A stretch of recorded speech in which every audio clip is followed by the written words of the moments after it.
cacao, café, EVA, palmier à huile, banane, ananas, coton, cajou. Sur ces spéculations agricoles, la Côte d'Ivoire continue de garder son rang de leader africain.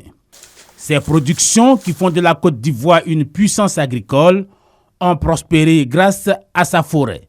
Malheureusement, cette forêt, elle est fatiguée.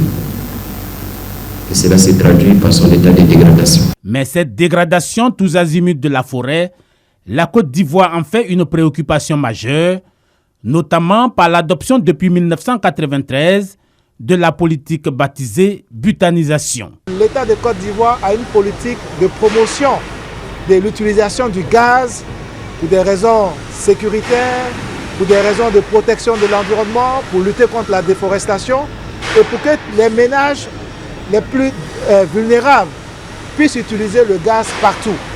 Dans cette usine de fabrication de gaz butane en zone industrielle d'Akoupé-Zedji, des fourneaux en effervescence, des ouvriers à la tâche, des machines à plein régime.